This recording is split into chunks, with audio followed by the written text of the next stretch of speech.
So, welcome back to my channel, and if you're new, welcome to my channel. This is Victor from Evolve Tech. Today we are going to be reviewing the 2021 M1 iPad Pro.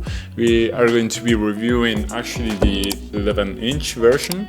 So that's the one I got, that's the one I use as my daily driver. I have had it since June, July, maybe start of July, so more or less like 3 months. I am actually using it with Notion to kind of time my video, and I'm going to be discussing with you what I have liked about it, what I disliked, and yeah, how I have found myself while using it. So I had been waiting for this update because I was eager to take the iPad Pro and I was looking to the 2021, but the fact is that the processor from the 2021 was actually mostly the same than the one on the 2018 iPad Pro. So yeah, it was quite an old processor. Actually, the iPad Air was more powerful than it, actually, and especially much more efficient. For me, I'm a person who travels a lot, so I need to have something that lasts a lot.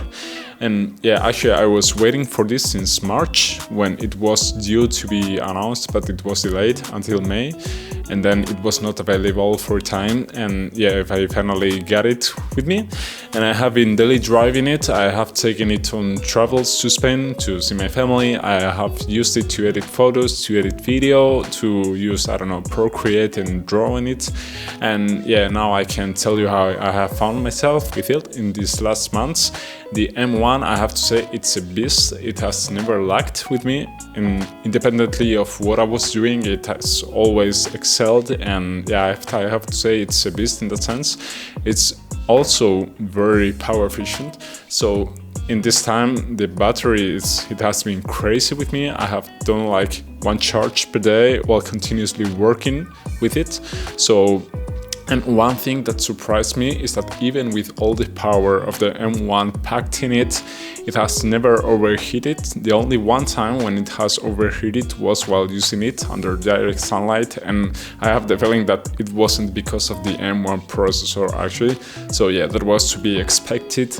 And yeah, I have to say it's a powerhouse. Actually, the MacBook Air was already very powerful for the size and weight of it, and actually having that on a tablet this size that you can just pick with one hand, it's crazy how much power it can pack. Because actually when using it, for example, with LumaFusion, you can take like the footage of the Canon R5, which is actually very heavy.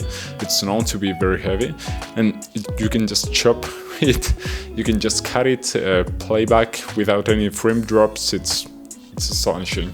So they have upgraded it from 6 gigs of RAM to 8 gigs of RAM with this version. Not that it was not enough before, but yeah, it's always welcome. And actually, the one that was most famous from these versions was the 13-inch one, because it has the new mini LED screen. I have actually seen them both in the store and compared them one to one.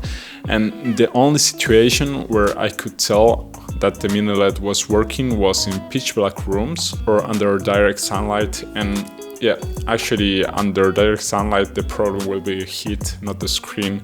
It's the only 2 situations in which I could tell that the 13-inch one was better. But for example, for my use case, I travel a lot, I take planes, and one thing that I like about the 11-inch one is that you can use it with one hand. You can just pick it up and move it around, and it's not a problem. With the 13-inch, I have the feeling that it would be a little bit too big, because this one is like a small book, actually, like an agenda. So yeah, it's perfect for that. And other than that, yeah, I would have welcomed a little bit of a bigger screen, for example, for using LumaFusion and cutting through a lot of video. But other than that, for the main daily use, even for writing or for drawing, I have had no issues at all. So the cameras, the backside cameras are actually the same than in the old model, and the quality is very similar to the one on the iPhone XS. I did a video reviewing them, so if you want to compare the results, you will see it's quite very similar. And I have to say the quality is pretty good, so it would be nice, for example, if you want like a second camera to do shots. I have done shots for my videos in the iPad when, for example, I was filming the camera and the camera could not film itself for obvious reasons. I was using the iPad to film it and the results actually are pretty good. I will try to put some footage here so you can see a little bit the quality of it. It has an ultra wide and a regular camera. They work pretty well. I always obviously prefer the main camera, and it also has a Lidar sensor. It's quite a breakthrough, so to say, because it's a new technology that hasn't been implemented until now, and as always, when you are the first one to use this technology, it's still not polished. In this case, I'm a person who works with 3D and I have tried to do, for example, I don't know, scans and so on. And it's cool, but it's not a perfect technology. So for now, I would take it as what it is. It's a new implementation of the technology. Someone has to do it so it gets widespread, but I'm not expecting good results. And I know, for example, for me it's more of a gimmick than an actual thing that I could use for my 3D regular work. So actually in the box you will receive this small charger. This one has been upgraded, even if they don't talk about it. It has been upgraded from 18 watts to 20 watts. It's not much, but yeah, it's something. It has a Thunderbolt 4. That's actually, I don't know exactly for now the benefits of it, because from the software the transfers aren't faster than they are before, and the screen support is as bad as it was before. I don't know what got better. Theoretically it's faster, but yeah, in real life you don't see it. And one of the highlights of this year's update is the front camera. It has been updated, so now it's an ultra wide. It has an angle of 122 degrees, if I'm not wrong, and it has also center stage. So what it does, it centers you in the middle of the screen. So even if you move around, it's like a follow camera. So it will just pin you in the center, and it's actually pretty cool. It's nice to have it when you're doing, like, for example, in these times of pandemic. It's useful to have it. And also another thing that they upgraded has been the microphones. It has this, as they call them, studio grade microphones, so that with the new camera makes it an excellent piece of tech just to do video calls and like Zoom calls, which is very handy these days. So one issue I have found while using the iPad is the use with a mask, because they have relied on the face detection. And yeah, the problem is that when using it with a mask, I wish they had implemented the Touch ID like in the iPad Air, because the usage is impossible nowadays where you have to use the mask on like public transport. It's an issue you will find while using the iPad's face recognition. So overall, my impressions of this new iPad Pro 2021s are excellent. I have to say it's a small powerhouse. It has a M1 processor, so you can do everything and even more than you want to do. So yeah, I have nothing to complain about. As for power, it's lightweight. You can use it with one hand, so taking it on travels or just working around with it's not a problem. You don't have to be looking for a table everywhere you go. And yeah, that's perfect. Actually, if you want to take it, for example, to show off, if you're a designer and you want to show off your portfolio, you can just go with it and hand it off to the people and yeah, just show off your works. And it's not like you're taking a laptop with you and taking something heavy. So yeah, that's actually a pretty neat use of it. As for the screen, I was seriously doubting about getting the 13-inch one, but actually the difference here in Europe is like double the price almost, because I was looking, this one is the 256 gig version. So yeah, the 13-inch one, it was like 1,400 euros, and this one cost me 800 euros. So yeah, it was the price for me. It was a deal breaker, and you can almost buy two of these for the price of the other one. And the difference is just the screen size, because the processor, memory, and so it's the same thing. And also the mini LED, that for me was not a deal breaker. As I told before, I have compared them one against the other in the same room, and the difference is just only appreciable in pitch black environments. So for me it was not enough to justify that jump in price. Another use I have for this is just reading books, because actually the dimensions of these ones are smaller than most books. And yeah, it's actually very handy because you can just write on it. If, for example, if you have a PDF, you can just import it on GoodNotes, and you can just underline whatever you're reading, take notes and so on, and it's very fast and it's very convenient. And if you're thinking whether to get an Android device or an iPad, for me, I have done that research before getting these ones. And the fact is that the ecosystem of the Apple tablets is much more polished than the one on the Android tablets. For example, maybe you don't have as much apps as you have on Android, because the library on Android is crazy big.